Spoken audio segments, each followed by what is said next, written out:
কোনো স্লোগান এবং কোনো হাতেতালি হবে না, কোনো স্লোগান হবে না, হাতেতালি হবে না। প্রিয় চাঁদপুরবাসী, আমরা এমন একটা দেশে বাস করি, আপনি রাস্তায় বের হলে বাসে ট্রাকে চাপা পড়ে মরবেন, আপনি লঞ্চে উঠলে ডুবে মরবেন, কনস্ট্রাকশনের বিল্ডিং এর পাশ দিয়ে উঠলে হাঁটলে ক্রেন চাপা পড়ে মরবেন, আপনার উপরে প্লেন ক্র্যাশ করলে আপনি মারা যাবেন। এগুলোতে যদি মারা না যান, আপনি কোভিডে মারা যাবেন, ডেঙ্গুতে মারা যাবেন, ম্যালেরিয়াতে মারা যাবেন, চিকিৎসার অভাবে মারা যাবেন। একটা রাষ্ট্র ব্যবস্থা আপনাকে নিরাপদ চলাফেরার অধিকার নিশ্চিত করতে পারে নাই।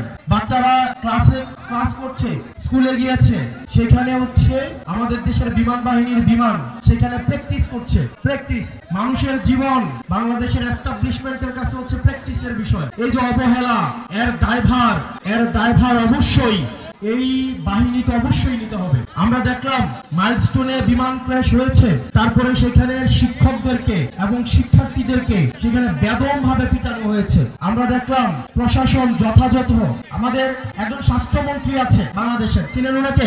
উনি ডক্টর মোহাম্মদ ইউনূসের ভাই ব্রাদার কোটায় আসছে। ডক্টর মোহাম্মদ ইউনূসের স্বজনপ্রীতির সবচেয়ে বড় এক্সাম্পল হচ্ছে এই স্বাস্থ্য উপদেষ্টা। সবসময় বলে আসছি, এই স্বাস্থ্য উপদেষ্টা এটার কোনো প্রয়োজন নাই। আপনারা দেখছেন ওনার কোন ধরনের অ্যাক্টিভিটি? উনি যে বেতনটা নেয়, এই বেতনটা হারাম হবে। উনি যে গাড়িটা চলে সরকারের টাকায়, এটা হচ্ছে জনগণের সাথে বেইমানি। এই স্বাস্থ্য উপদেষ্টা এটা কোনো কাজের না। উনি কিচ্ছু বুঝে না, উনি স্বাস্থ্য ব্যবস্থা বুঝে না, উনি চিকিৎসা বুঝে না, উনি ইনস্ট্রুমেন্টাল, ওনার কোনো নলেজ নাই। ওনার একমাত্র যোগ্যতা, উনি গ্রামীণ ব্যাংকে ছিল এবং ডক্টর মোহাম্মদ ইউনূসের উনি হচ্ছেন খুব কাছের মানুষ, এটাই ওনার যোগ্যতা। এই স্বাস্থ্য উপদেষ্টা লইয়া আমরা কি করিব?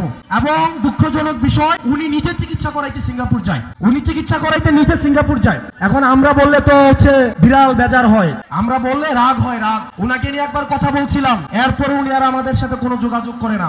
এই স্বাস্থ্য উপদেষ্টার অনীতি বিলম্বে এই জনগণের যে টাকা পয়সা নিয়ে উনি বেতন দিছে, সেগুলো রাষ্ট্র কোষাগারে জমা দিয়ে উনার অনীতি বিলম্বে পদত্যাগ করা উচিত। প্রিয় চাঁদপুরবাসী, আমরা অভ্যুত্থানের পরে রাষ্ট্রটাকে ঢেলে সাজাইতে চাইছিলাম, কিন্তু দুঃখজনক বিষয়, আমাদের স্বাস্থ্য ব্যবস্থাও আগের মতো, আমাদের আইন শৃঙ্খলা ব্যবস্থাও আগের মতো। আপনি দেখবেন আমাদের দেশের সিভিলিয়ানরা কখনোই হিরো হয় না, যার কারণে আমাদের এই যে মাহিরিন ম্যাডাম, যিনি এই মাইলস্টোন কলেজের 20 জন শিক্ষার্থীকে নিজে উনি উদ্ধার করেছেন, পরবর্তীতে উনি নিজের জীবন ওনার চলে গিয়েছে, উনি নিজে নিহত হয়েছেন। আমরা মাহিরিন ম্যাডামকে আমরা রাষ্ট্রীয়ভাবে আমরা যথাযথ মর্যাদা দিতে পারি নাই, এটা আমাদের ব্যর্থতা।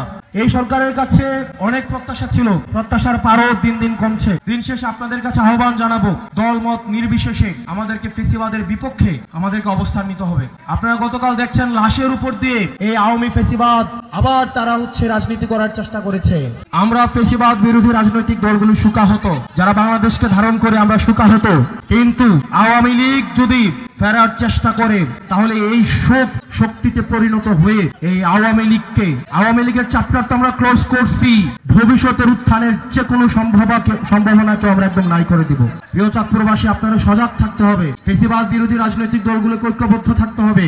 আমরা একসাথে একটা সুন্দর বাংলাদেশ বিনির্মাণ করব, যে বাংলাদেশে রাস্তায় বের হইলে আপনাকে দুর্ঘটনার সম্ভাবনা থাকবে না, যে বাংলাদেশে আপনার সুচিকিৎসার নিশ্চয়তা থাকবে, যে বাংলাদেশে আপনার বাচ্চা স্কুলে পাঠাইলে বিল্ডিং ভেঙে পড়বে, ওই আকাশ থেকে প্লেন ভেঙে পড়বে, এই ধরনের রাষ্ট্র ব্যবস্থা আমরা চাই না। এগুলো তদন্ত করা, সেগুলো বিবেচনা করুন, নিজেদের আবার পুনর্মূল্যায়ন করুন। আপনারা ভালো থাকবেন, সুস্থ থাকবেন, আমরা যেন এই জাতীয় শোককে আমরা কাটিয়ে উঠতে পারি। যারা নিহত হয়েছে তাদের আত্মার মাগফিরাত কামনা করছি, আল্লাহ তাদের জান্নাত নসিব করুক। যারা আহত হয়েছে বাচ্চা ছেলেরা 3 বছর 7 বছরের, আল্লাহ তাদের সুস্থতা দান করুক, আল্লাহ তাদের সুস্থতা এনায়েত করুক। আল্লাহ আমাদের রাষ্ট্রীয় সংকটগুলোকে আল্লাহ আমাদের উত্তরণ করার তৌফিক দান করুক। আপনারা সবাই ভালো থাকবেন, সুস্থ থাকবেন, আমাদের সবার জন্য দোয়া করবেন। আমরা একসাথে একটা সুন্দর একটা বাংলাদেশ বিনির্মাণ করব। আসসালামু আলাইকুম ওয়া রাহমাতুল্লাহি ওয়া বারাকাতুহু।